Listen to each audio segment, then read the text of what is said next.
look like the guy who kidnapped Elizabeth Smart. And so Larry David does at the beginning of 2013's Clear History, an HBO comedy movie directed by Greg Mottola, written by LD, and a bunch of his writer buddies from the Seinfeld days. Although I think he's channeling his longtime collaborator Larry Charles in that horrible fake wig and beard.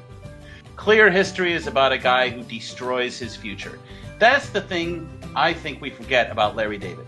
Between Seinfeld and his own cable sitcom, Curb Your Enthusiasm, it's all too apparent to me that David is a complete and total nihilist. Every situation he stumbles into with that weirdly hilarious long-legged saunter of his ignites flames of discomfort.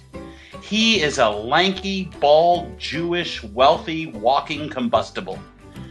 You can't name a car, Howard! He bellows at the beginning of Clear History, instantly curbing Jon Hamm's enthusiastic vision and hurling embittered acids all over his road to success.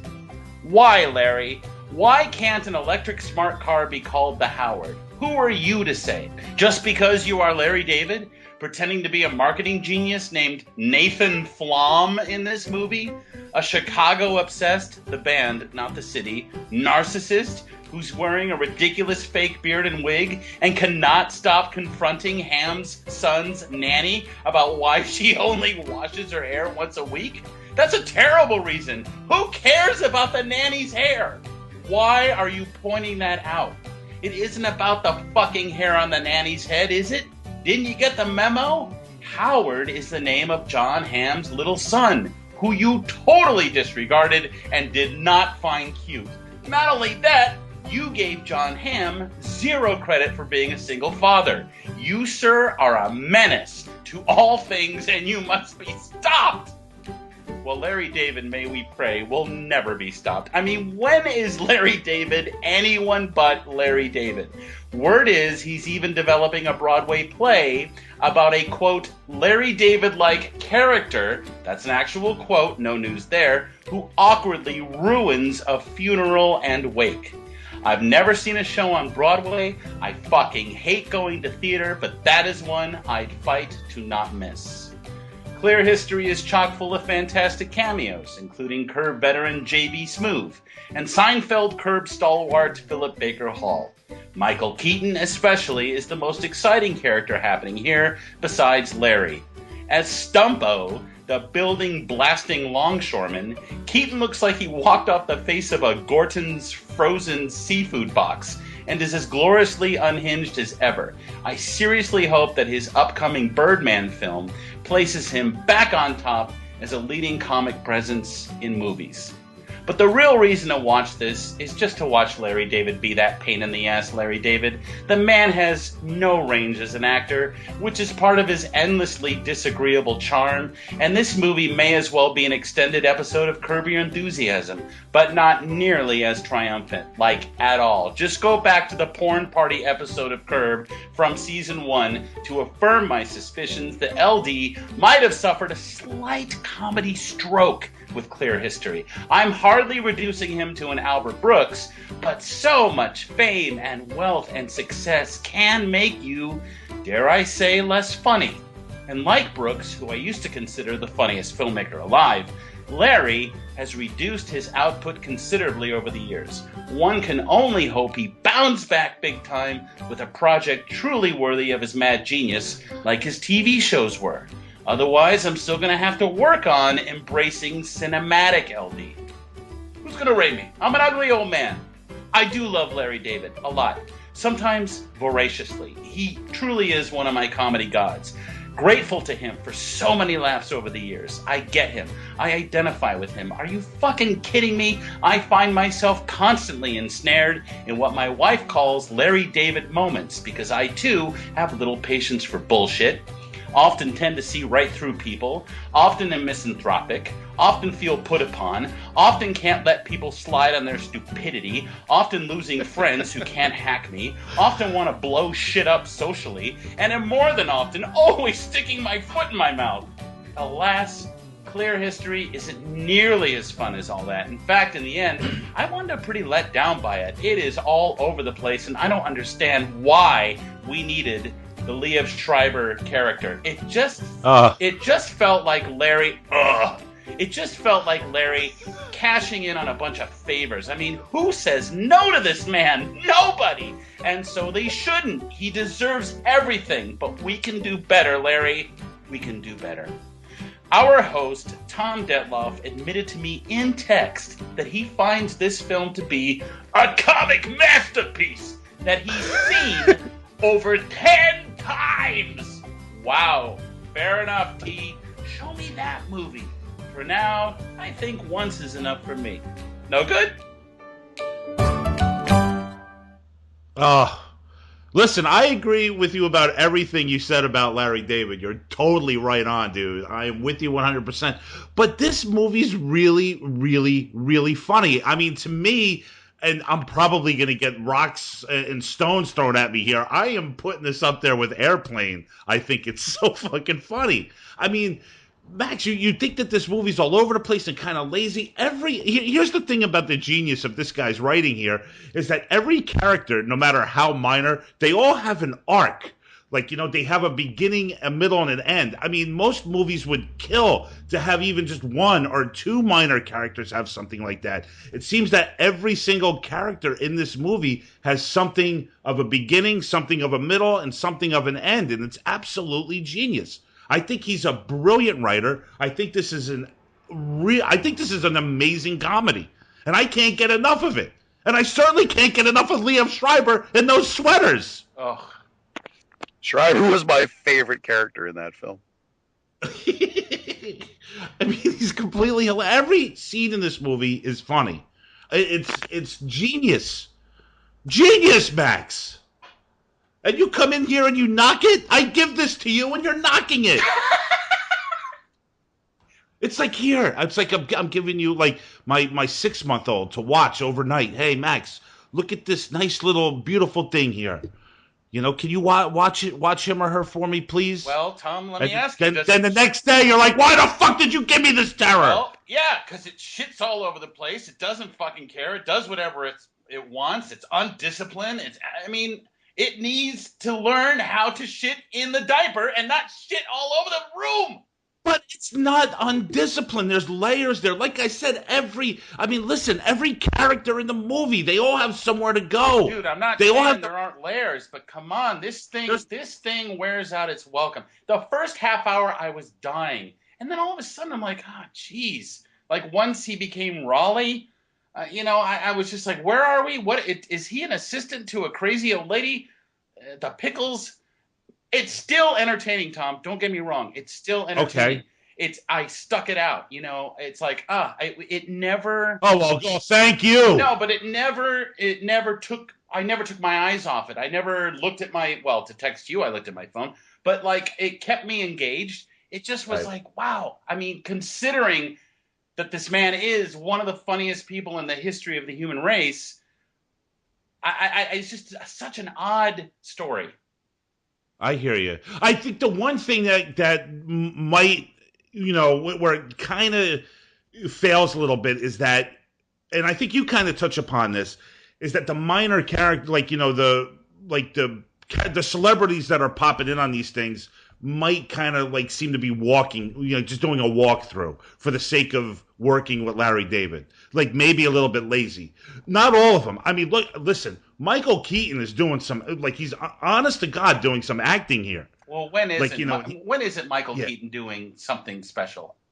Yeah, I mean, but isn't that amazing? It says a lot about him. I mean, I'm glad that you gave him kudos and you gave him a few sentences in your intro because he deserves it. And he does have a new movie coming out, Birdman, which apparently is going to be something that's might be considered Oscar worthy from the guy, which I'm very excited about because, boy, they really missed the boat with him on Clean and Sober. You know what I'm saying, Max? I saw that in theaters. Yeah, I mentioned Birdman in my review. It should be very exciting. Yeah. Now, listen, I got to tell you guys something, though. Across the board, hands down, I have never been a Kate Hudson fan. Yeah, I'm with you on that. What is it about her? I don't know. It's like Renee Zellweger. I kind of like that Renee Zellweger, but you look at her face And the next thing you know, she's sucking on a big, juicy lemon. And all the lemon juice is dripping down her snout. And she starts... all sour with the pits. There's pits on her chin. Yeah, the little tiny pits are dribbling down. Pits, the lemon pits juice all is over dripping down. And she's just making that weird lemon face. And then I'm looking at this Hudson. I'm like, what? I am 44 years old. I have been slaving away my entire life to get on a Z level, and she was just orchestrated in. This is Hollywood nepotism at its worst, this kid. This is Goldie Hawn's child. Correct? Yeah, I hear you with her. She never, ever wins me over, ever. And I'm All not a fan of Almost Famous. Don't tell me that's a great film. No, it's Cameron Crowe. Fuck him. He's terrible. Well, I'm not saying that. Well, what's a good Cameron Crowe movie besides Say Anything? Fast Times at Ridgemont High. Well, he wrote it. Amy Heckerling directed Fast Times, Adam. Yeah, he wrote it. That's where the art comes from, I think. In that film. He wrote a masterpiece then. He wrote one of the greatest. That is a funny movie. Talk about comedies. Really. That is one fucking funny movie. Talk about characters with depth and first, beginning, middles, and ends, and every character wants something. There you go. See, but that's true, but that's true that Fast Times at Ridgemont High, like Clear History, it delivers in that sense. Not like Clear History. No, Tom. Absolutely. You can watch Fast Times. I could sit and only watch Fast Times at Ridgemont High for the next 365 days. And I would always find something new, and I would always be entertained. How did you watch this film 10 times? Honestly. Did you really watch it 10 times? I kid you not. It was on twice today in my living room. I'm obsessed with it. I'm obsessed with Larry David. Let me just say that. I mean, like you, I just connect with this man. And every little thing that he writes, every little thing that he does, it's like, boy, I get it. And I'm proud that I get it. I'm like, you know what? It's good to be alive because I get this dude. You know, it's like how I get Paul Westerberg, you know, or Charles Bukowski. It's like I get it. You know, and I don't know. I'm connected to this movie. I think it's fucking awesome. Nobody thinks this though. It's only me. The only one out there, Max. I think it's you're only like Robert Redford in that boat movie.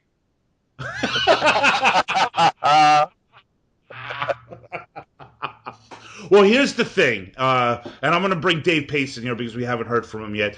Dave, I'm kind of thinking that he's kind of digging to the Curb Your Enthusiasm well a little bit too much here, and people kind of are just like, you know what, maybe they want to see something a little fresh, they want to see a little something new. Max calls this movie like a prolonged episode of Curb Your Enthusiasm. Where are you coming in on this movie? How do you feel about it? Are you with these guys? Do you see it like the way I see it? It's just a brilliant piece of work. Dave, talk to me, dude. I don't know if it's a brilliant piece of work, but it's pretty damn good. I would take this over the vast majority of films that most people go and see. Right, like look at all these comedies that are out. They're terrible. They're fucking garbage, right? And so I mean, it's the same reason. You know, to me, this is the same. You know, bagging on this movie is like bagging on Prometheus, right? You know, everybody was bagging on Prometheus, like, man, that movie's terrible. And it's like, really? You're going to call that a terrible movie? No, That's not a terrible movie, my friend. You know, like, you may not have liked it, it may not have spoken to you, but that is not a terrible movie by any means. And I think it's the same thing here. Movie. Tons of people called it a terrible movie. You should see, like, the fucking horror nerds, right? Like, pile on about Prometheus. It's fucking ridiculous, right? So if you have the opinion... I'm sorry. You're talking about Prometheus, not Clear History. No, but and I don't think anybody said Clear History is terrible because it's not. I didn't know you were talking about Ridley Scott's Prometheus. I thought you were talking about the myth of Prometheus. Oh, no. That's how over my head you are, Dave, and it's great. I think that's under, because you're actually talking about like real Greek mythology, and I'm talking about a fucking movie for nerds. Dave, you gotta listen. Dave, bring it down a little bit. You know, you're on Jeopardy. Max is kind of like doing the Wheel of Fortune thing. You know what I'm saying? Yeah, I feel you. You know, it was a good movie. I enjoyed the hell out of it. It does feel a bit like an extended Curb Your Enthusiasm episode, a little bit. It's a little darker though. You know, the prison stuff is a little dark. I really didn't expect to actually see them in prison. Or just the violence of blowing up a mansion. I mean, that's a pretty violent act. Yeah, like these are like I don't know. I dug it though. I really really enjoyed it. I loved the John Hamm dick joke like right at the beginning. Like they give John Hamm the chance to play up on his big dick status because everybody knows that John Hamm has a huge fucking schwanz, right? Well, I did not know this. Apparently, John Hamm is fucking massive. Like the guy has just got this huge fucking schlonger, and so I made a note to talk about this guy. John Hamm has a big schlonger. Yeah, he's got a huge dick apparently. Well, he's Adam. Really have you heard this rumor? Google that. I know firsthand. It's all true. Yeah. Oh! But they give him the line about what if it's too big, you know, when they're talking about the Howard car and the, you know, LD's talking about the piss tube he wants to build into it so you can like just whip it out and piss. Yeah. And they give John Hamm the line, well, what if you're, you know, a little too big to fit in that thing, you know? I thought that was great. That was like one of the highlights of the movie for me. Which I get that probably doesn't sound all right. So listen, not only does, you know, John Hamm, is he blessed with good looks, he's blessed with success. The fucker's got a big dick, too. Yeah, he's got it all. He's very funny in this film. He's really good. Yeah, I agree. I totally agree. There's that scene in this movie where Larry has Kate Hudson out water skiing, and he's just talking to like this private investigator, and all this nonsense is going on in the background, and just the way he's delivering his lines. It's great. He's such a smug, you want to punch him in the face, motherfucker. He's like, I have to find this man and make things right, you know. And Larry's out in the lake going, oh, oh, oh,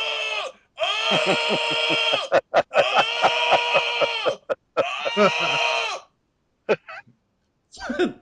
But what is it, guys? What is it? Because we're doing Larry David, man, and this is his latest piece of work.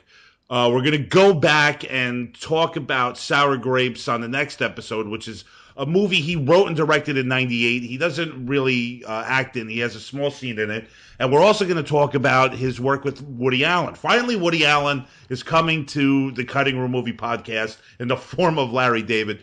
But what is it about this dude and this work it is kind of repetitive, the stuff he's doing, the Seinfeld stuff, the Curb stuff, this and Clear History. When you watch Sour Grapes, it's kind of like a cross between what you see in Seinfeld and what you're going to see in Curb Your Enthusiasm.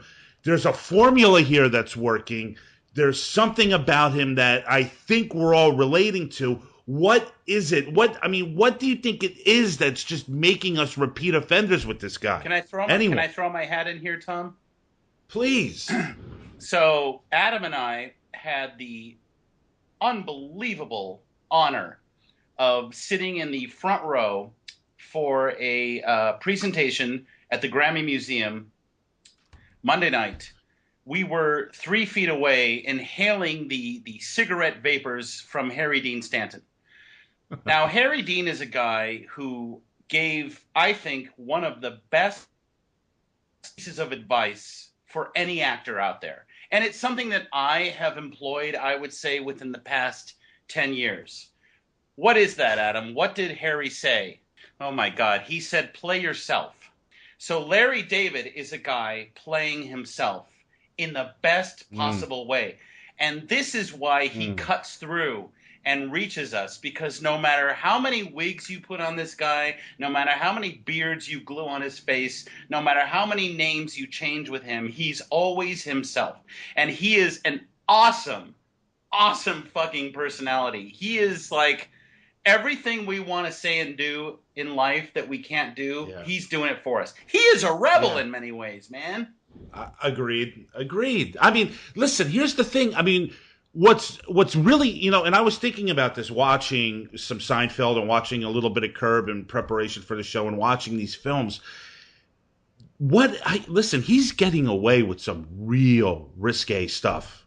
And I mean, a lot of his comedy. I mean, stuff that people normally would get a little bit pissed off about. I mean, but he takes things to an extreme sometimes. Very vulgar, very racy, and he gets away with it. It's all right. It's like he makes it okay, and it's amazing to me that he could do this. But I don't. Does he get away with it? That's the thing. Is that he always pays for it. The choices he makes, the impulsive decisions, based on the character.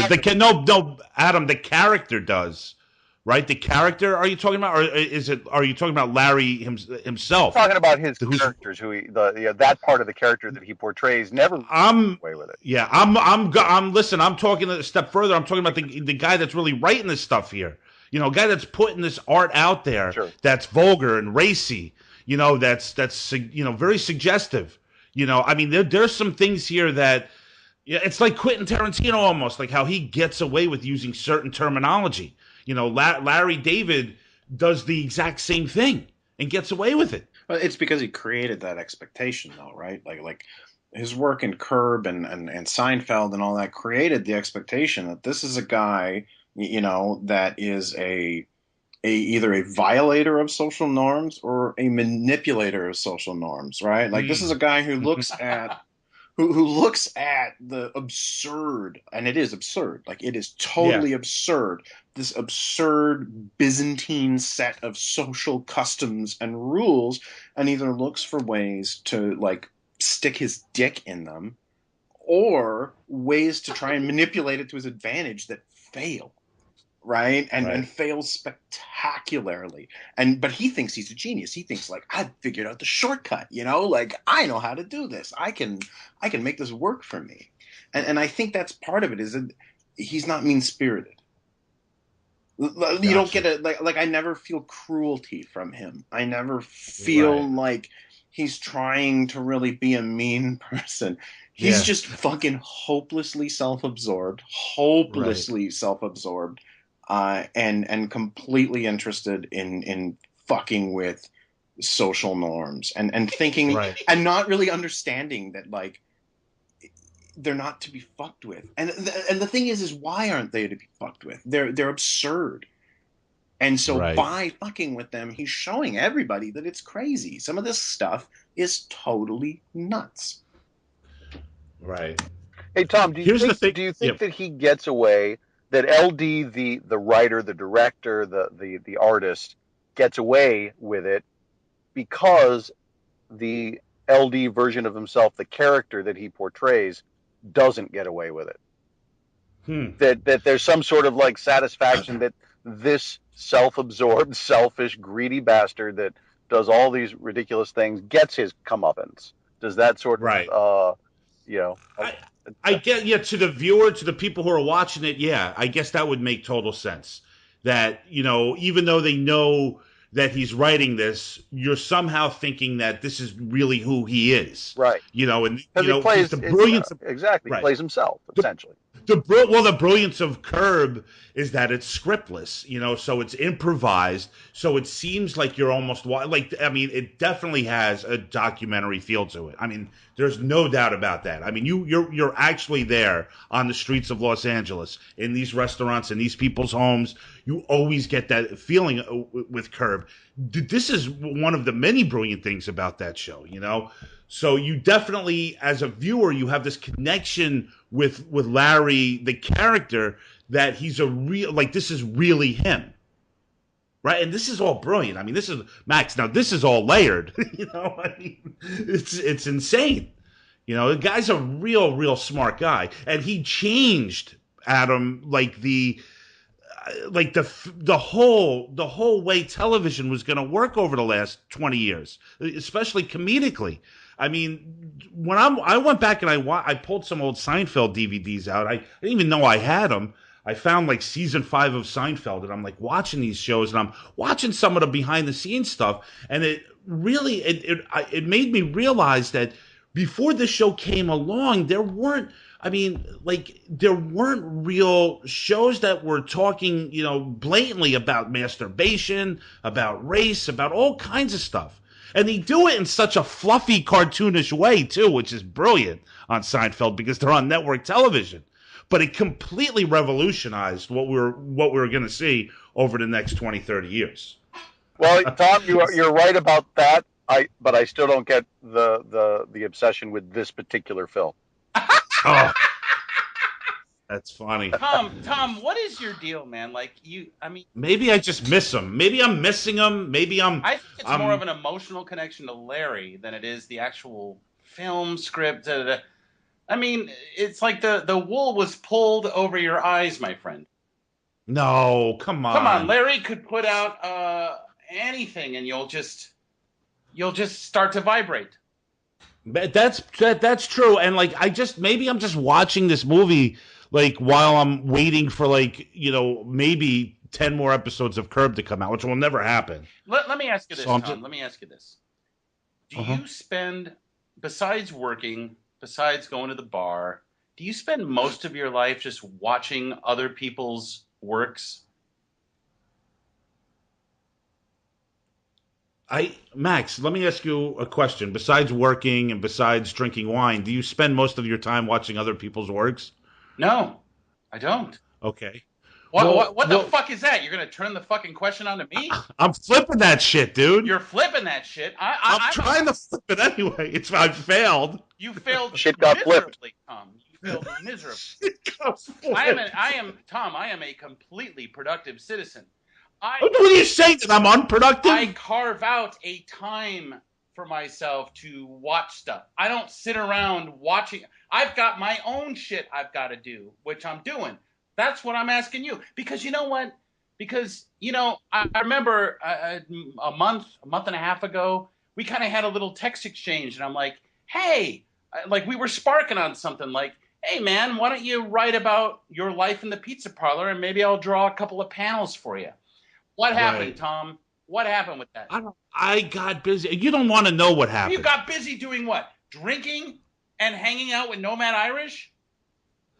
Yeah, well, maybe that's what I like to do, Max. Well, then, don't turn the question around on a guy who's morning, noon, and night trying to create shit, trying to get out there, I know you're doing the cutting room, but I'm trying to understand why this whole thing with Larry, again, you're a guy with a sensibility.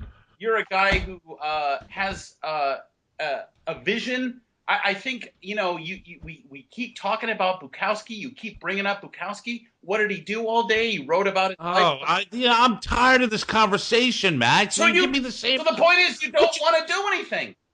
But you give me the. What do you know? I don't know anything. That's why I'm asking. That's why it's a fucking show. Well, you're telling me that I don't want to do it. I'm just I'm giving up on life. I'm just trying to figure out what the fuck's going on with you, man. I think Max believes in you, Tom, and wants to encourage you to I'm so tired of this. Creatively fruitful. I am so bored with this. You know what, Tom? You be bored, my man. You be bored, and you keep going down that same path. All good, brother. What path? What path? The path of the uninformed opinion? I don't know what the fuck that means. That means you're making these opinions. You're throwing them out there for everyone to hear, and you're saying, I'm just a lazy guy that just sits around and works, drinks, and watches television. I'm not saying you're that guy. I'm asking that sounds fucking great. Thank you. I would love to do that. Work, drink, and watch television. That's not half bad. If I could find a way to do that, but eliminate the work part of it, I don't have a. That's the thing. Like all you clowns with your little lives and the wives and the thises and the that's and the friends and the bullshit. What wives? What's wrong with having wives? I have completely minimized my way of living, where I have 2 or 3 close friends that are immediately around me. I pretty much ignore my family. I work. How could you I drink. Patty? I I've known Patty for 40 years. It's like enough already. She's your mom. The fuck was I that know sound? That's the computer. It's gone crazy on me. You know what, Tom? Of course. We're all exhausted. No worries. Just move on. We're all exhausted, please. I got a good night's sleep.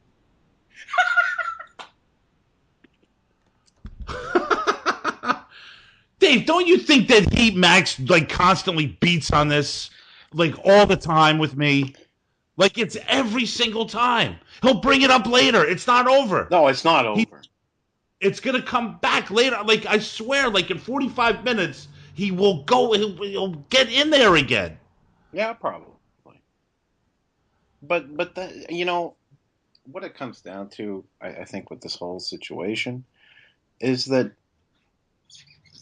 Max feels like you have something you want to say or do, and that you're your own worst enemy, maybe. I know I'm my own worst enemy. I know that for a fact. So I would never dispute that. Yeah, but Dave, you're writing. You're writing and you're raising children and I'm just saying, let's not waste a good life here. Right. Let's All right. Well, I'll sit around and watch other people's work. Let's make our own work. And here we are talking about other people's movies. Well, I'll tell you what. I'll leave that up to the talented people to do, Max. In the meantime, I'll enjoy watching. Such a douchebag right now. All I'm doing is saying that you're talented. You don't pull that shit on me. All I'm saying is that you're talented. You're the one with the problem, not me. So don't turn it around on me like you're the fucking victim and I'm attacking you, because I'm not. I'm not saying I'm a victim. Things happen for you. What? You have a goddamn site. You have a goddamn site. Evidently, you've got people looking at the site. You could be blogging about things on that fucking site. You haven't written one word on that site. That's not true. What have you written? Well, my reviews are posted on there. Your reviews of things by other people. What about A Day in the Life of Tom that we talked about? What about, hey, I'm the guy who hosts the cutting room. You want to hear what my day's like? And then you go through it. What about all that stuff we talked about with your dad that you killed? You said, I don't want to talk about it. I don't want to talk about it. Listen, my dad is dead to me. Oh, Jesus. And you know what? We'll never know because we're not allowed to bring it up, are we?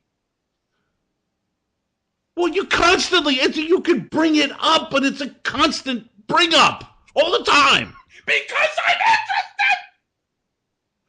Yeah, but not everybody else is interested. But there's also other parts of the day, Max, that could be reserved for your interest in what I'm doing. Oh, let's just kill this. Ladies and gentlemen, The Cutting Room Season 4. All right, so I guess we're all pretty much in, the three of you are in agreement that this isn't really all that exciting of a movie. I loved it. I really enjoyed it. I just didn't think it was...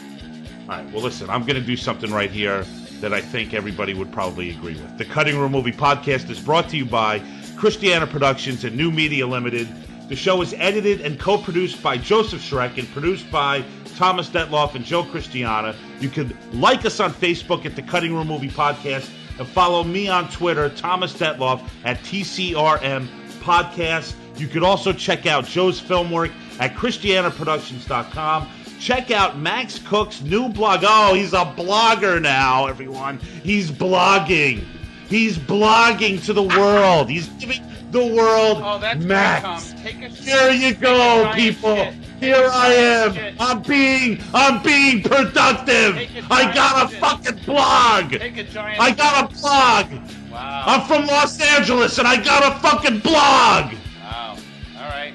Check it out at maxcookuncorked.com.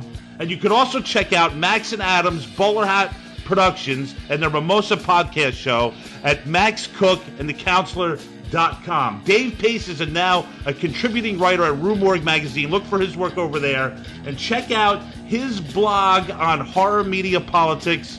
Max, you got to help me out with this one. I always have a problem with it. I'm not helping you out with shit. You just took a giant fucking dump on something that's so important to me. You're such a fucking asshole. You're so fucking jealous. can't fucking handle the shit I'm saying. Fuck you, Tom Tetloff. Fuck you. Oh, come on. Fuck you. Is he being serious? Is he there? Is he gone? Oh boy. What the hell? Let me just finish this, so at least we have this in the in the works.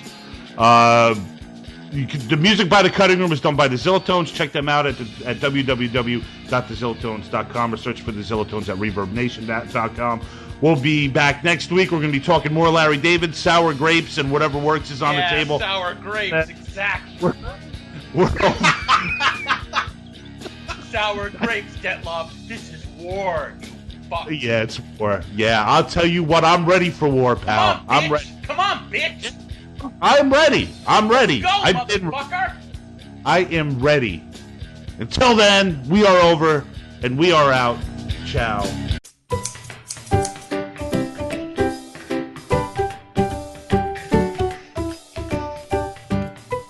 You look like the guy who kidnapped Elizabeth Smart. And so Larry David does at the beginning of 2013's Clear History, an HBO comedy movie directed by Greg Mottola, written by LD, and a bunch of his writer buddies from the Seinfeld days. Although I think he's channeling his longtime collaborator Larry Charles in that horrible fake wig and beard. Clear History is about a guy who destroys his future. That's the thing I think we forget about Larry David. Between Seinfeld and his own cable sitcom, Curb Your Enthusiasm, it's all too apparent to me that David is a complete and total nihilist. Every situation he stumbles into with that weirdly hilarious long-legged saunter of his ignites flames of discomfort. He is a lanky, bald, Jewish, wealthy, walking combustible. You can't name a car, Howard! He bellows at the beginning of Clear History, instantly curbing John Hamm's enthusiastic vision. Bullshit. Often tend to see right through people, often am misanthropic, often feel put upon, often can't let people slide on their stupidity, often losing friends who can't hack me, often want to blow shit up socially, and am more than often always sticking my foot in my mouth. Alas, Clear History isn't nearly as fun as all that. In fact, in the end, I wound up pretty let down by it. It is all over the place, and I don't understand why we needed the Liev Schreiber character. It just felt like Larry. It just felt like Larry cashing in on a bunch of favors. I mean, who says no to this man? Nobody. And so they shouldn't. He deserves everything. But we can do better, Larry. We can do better. Our host, Tom Detloff, admitted to me in text that he finds this film to be a comic masterpiece that he's seen over 10 times. Wow. Fair enough, T. Show me that movie. For now, I think once is enough for me. No good? And hurling embittered acids all over his road to success. Why, Larry? Why can't an electric smart car be called the Howard? Who are you to say? Just because you are Larry David, pretending to be a marketing genius named Nathan Flom in this movie? A Chicago-obsessed, the band, not the city, narcissist who's wearing a ridiculous fake beard and wig and cannot stop confronting Ham's son's nanny about why she only washes her hair once a week? That's a terrible reason. Who cares about the nanny's hair? Why are you pointing that out? It isn't about the fucking hair on the nanny's head, is it? Didn't you get the memo? Howard is the name of John Hamm's little son, who you totally disregarded and did not find cute. Not only that, you gave John Hamm zero credit for being a single father. You, sir, are a menace to all things, and you must be stopped. Well, Larry David, may we pray, will never be stopped. I mean, when is Larry David anyone but Larry David? Curb Your Enthusiasm, but not nearly as triumphant, like at all. Just go back to the porn party episode of Curb from season 1 to affirm my suspicions that LD might have suffered a slight comedy stroke with Clear History. I'm hardly reducing him to an Albert Brooks, but so much fame and wealth and success can make you, dare I say, less funny. And like Brooks, who I used to consider the funniest filmmaker alive, Larry has reduced his output considerably over the years. One can only hope he bounced back big time with a project truly worthy of his mad genius, like his TV shows were. Otherwise, I'm still going to have to work on embracing cinematic LD. Who's going to rate me? I'm an ugly old man. I do love Larry David a lot, sometimes voraciously. He truly is one of my comedy gods. Grateful to him for so many laughs over the years. I get him. I identify with him. Are you fucking kidding me? I find myself constantly ensnared in what my wife calls Larry David moments because I too have little patience for bull. Word is he's even developing a Broadway play about a, quote, Larry David-like character, that's an actual quote, no news there, who awkwardly ruins a funeral and wake. I've never seen a show on Broadway. I fucking hate going to theater, but that is one I'd fight to not miss. Clear History is chock full of fantastic cameos, including Curb veteran J.B. Smoove, and Seinfeld Curb stalwart Philip Baker Hall. Michael Keaton, especially, is the most exciting character happening here, besides Larry. As Stumpo, the building-blasting longshoreman, Keaton looks like he walked off the face of a Gorton's frozen seafood box and is as gloriously unhinged as ever. I seriously hope that his upcoming Birdman film places him back on top as a leading comic presence in movies. But the real reason to watch this is just to watch Larry David be that pain-in-the-ass Larry David. The man has no range as an actor, which is part of his endlessly disagreeable charm, and this movie may as well be an extended episode of